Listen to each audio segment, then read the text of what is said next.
And it's Wednesday, and that means it's once again time for our insurance tip of the week. Brad and Sonia in the studio, and what's today's topic? Well, we talk about this, fairly regularly every few months, but it's something that we can't talk enough about, and it's uninsured, underinsured motorist coverage. And I think everybody understands the concept. If you have an accident, it was the other person's fault, but they don't have any insurance, or they don't have enough insurance. It pays for the damage to your vehicle and the bodily injury to you and the people in your vehicle. Right. And a lot of times people will not carry that coverage because they say, well, I have collision coverage on my auto and I have health insurance and I'm just not going to pay that. It's not really that expensive. But what some people don't think about is, what if you have a really severe, serious accident and you can't work? You're out of work, well, your health insurance isn't going to cover that, but uninsured motorists would. And so we were going to talk about that and the limits that you can carry.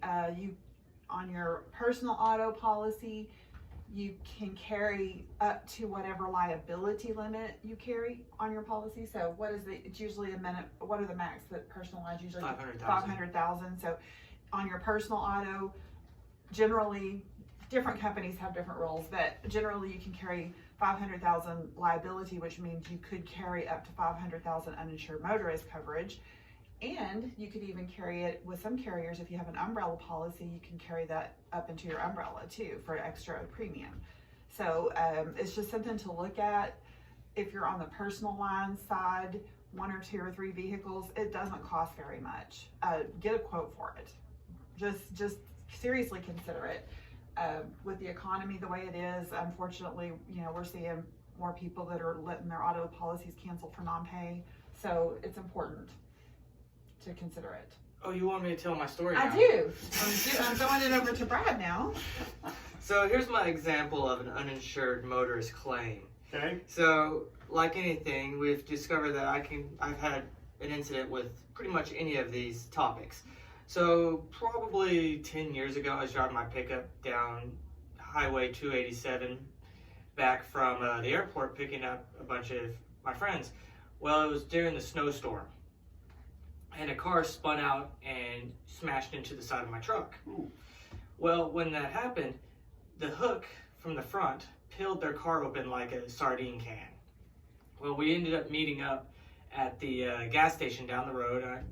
I talked to the other driver, and he looked at his car. He goes, it doesn't look like there's any damage. You have a good night. I mean, this car was wide open. Oh. So what I discovered was he had no insurance or probably didn't have a driver's license. So I was left there with damage to my vehicle and didn't know what to do. So we had to turn in a uninsured motorist claim. Okay. Because it was basically a, hit and run. So, but yeah, that was where that came into effect. It was very nice to have, even though it wasn't my fault. So. Right. But explain the difference between comprehensive and collision insurance, because there's kind of a gray area so there. Collision is when you hit something. Comprehensive is everything else. Okay. So, for example, hail damage, theft, vandalism, damage to your vehicle by anything other than collision. Okay. So you have 3 categories then, typical. There's other little ones, but you've got liability, collision, and comprehensive. That's Am correct. I leaving something out? Personal injury protection, Okay. which is usually $2,500 or $5,000 per person in your vehicle if there's an accident and they get hurt, regardless of whose fault it is. And then there's uninsured motorists. Okay.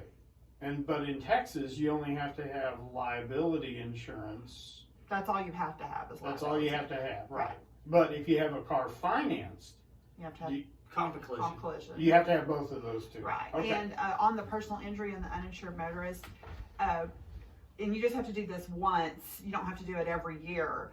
But your agent has to offer you personal injury protection and uninsured motorists, and you have to sign a form if you don't want them. Got it. But you don't have to do that every year. So, and since you don't have to do it every term, you might have made that decision 10 years ago, and so it may be something you want to think about again. All right. Something Sonia said a few months ago, we were dealing with a insurance situation in our life. If you think, I want people to think about this. If you hit somebody, let's say a family of 4, you hit them in a car, and you got to think about this fact is that or you get hit, you got your family, you get hit, that other person have insurance, how are you going to get all your doctor bills paid for? Good point. Is this what you run into? Well, I've run into the fact is that this guy ran out in front of me, I hit him, and here we are, August of 2020. This happened in October of 2019, and they're still not wanting to do anything about it.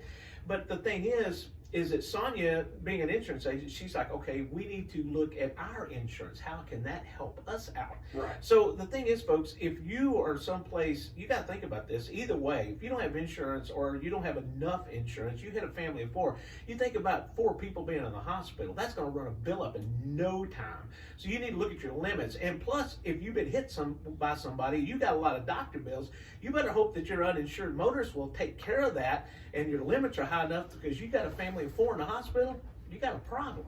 All right. On our claim, we would have been better off if that guy wouldn't have been insured. Yeah. No kidding. Yeah, we would have been 10 times better off. A year later, they're still not paying for doctor bills. Yeah, That's we would ridiculous. have been 10 times better off. The guy would have never been insured. Our insurance would have took care of it, and we would have bumped our insurance cost up. But now we are in a dogfight deluxe with this insurance company that's just like, well, too bad for you guys. All right, you don't have to name names, but is the insurance company that y'all are having the problems with, is it somebody y'all write for? No. Okay. No, it is not. That's what I figured. No, we have standards. Yeah. All right. That's good. I like that. I got that. All right. Yeah, high fives in here going on. How do we get a hold of you at Bryan Insurance? Well, you can come see us on the 2nd floor of the Sierra Bank building, or you can visit us online at brianins.com, or give us a call at 940-549-2525. All right, Sonia and Brad, thank you. Thank you.